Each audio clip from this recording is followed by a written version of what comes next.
guys, ano tayo ng kinilaw na isda guys, galonggong. Kinilaw na galonggong guys. Gagawa ako ng kinilaw na galonggong. Ayan. Pakita ko sa inyo yung kikilaw ko. Yan guys, oh. Yan ang kikilaw ko guys nga isda, galonggong. Tinanggalan ko na ng tinik saka ulo. Ito yung kanyang sahog. Yan, luya, sibuyas dahon, saka may mangga guys, saka yung sibuyas hindi pa nahiwa, saka yung kalamansi pang paasim. Ito naman yung kanyang mga asin, yung paminta. Ito yung pang papasarap. Yan, umpisa na natin guys. Okay na. Yan, umpisa na natin mag kilaw. Uunahin natin ito yung kalamansi. Ipiga natin dito guys, kalamansi. Yan, sama na natin yung buto ng kalamansi guys.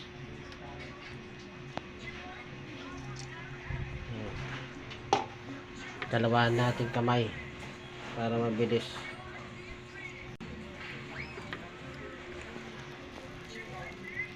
Unahin yung kalamansi para maluto siya kaagad.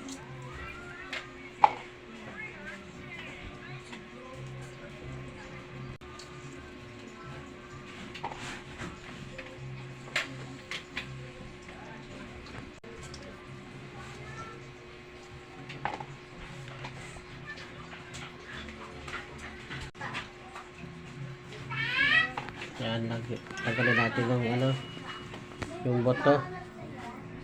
Yung boto galonggong guys. Yan, mapait ito yung boto nya boto ng kalamansi. Kailangan tanggalin baka makain, mapait.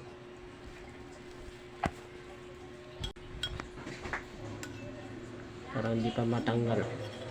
Grabe talaga yung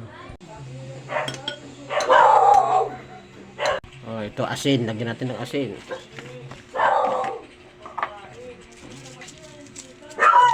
Asin. Yan. Kunting asin lang guys. Saka umalat. Tapos paminta.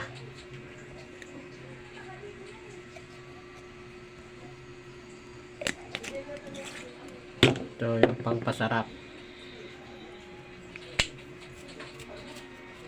Kunti lang. Sunod. Ito naman yung yan, loya.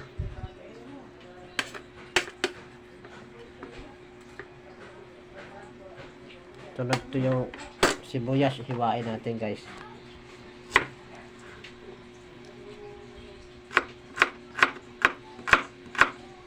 Sili. Tingin ako ng sili ang kalimutan. Yun pang pasarap sa sili.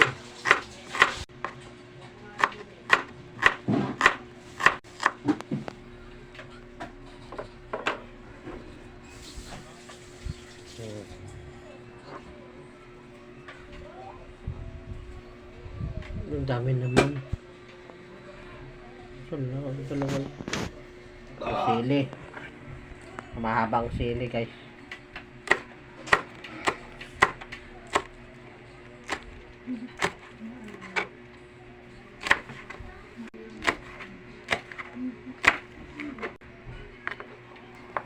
Kain natin maliliit.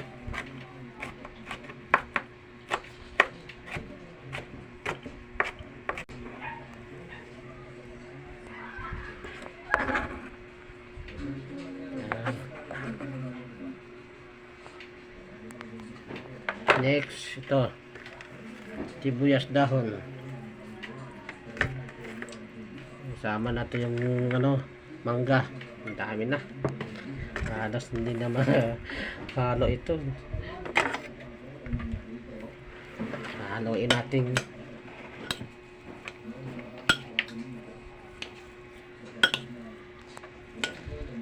Sobrang liit naman ng lagayan.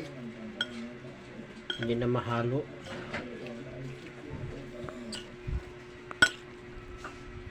Wala ka ng lagayan doon. Be, hindi na mahalo. Maliit lang. Ayan. Pwede na.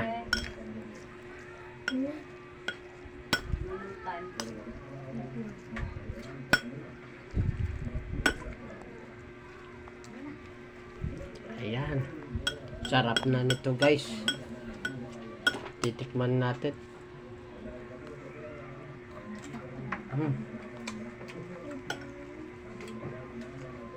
Okay. Sarap.